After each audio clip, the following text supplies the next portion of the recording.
Spring is here officially tomorrow, which means pollen is back again, but this season is also happening during the COVID-19 pandemic, making it harder for people to really tell the difference possibly between COVID-19 symptoms and just plain allergies. Yeah, a lot of allergy sufferers right now, too. I know a few of us are dealing with that issue right now. Fox Carolina's Tresia Bowles talked to an allergist to figure this all out. Hey, Tresia.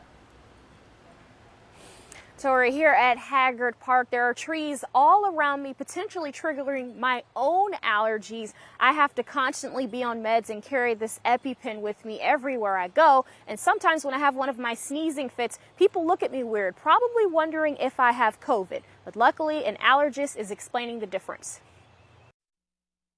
Spring has sprung. The flowers are blooming, the trees are colorful, the tennis courts at Cleveland Park in Greenville are full of people enjoying the nice weather, and honestly, I never knew anything about allergies until I moved here to Greenville.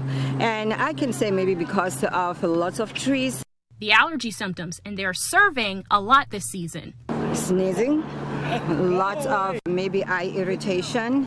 All of which Dr. Emmanuel Sarmiento says are symptoms unique to allergies.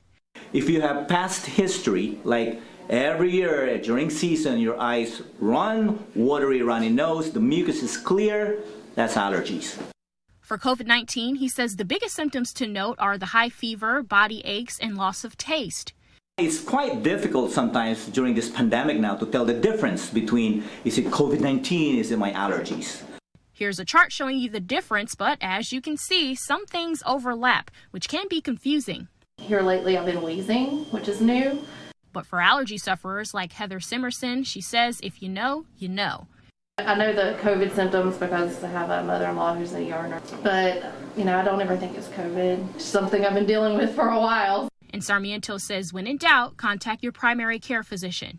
Body ache, sudden loss of smell and taste, and your fever doesn't really stop, call your doctor. And Sarmiento says over-the-counter meds like antihistamines, eye drops, and nasal sprays work just fine.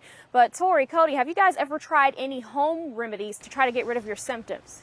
I have not. I don't think I have either, honestly. Do those work? Well, there's one that people are saying about taking a spoonful of raw local honey a day to help alleviate your symptoms. But Dr. Sarmiento says that's actually a myth. He says sometimes that honey can contain pollen in it, which can make your symptoms worse. So you can stick to the over-the-counter meds. All right, and don't forget always to check those pollen counts as well if you plan on heading out for any outdoor activities. Thanks so much, Teresa.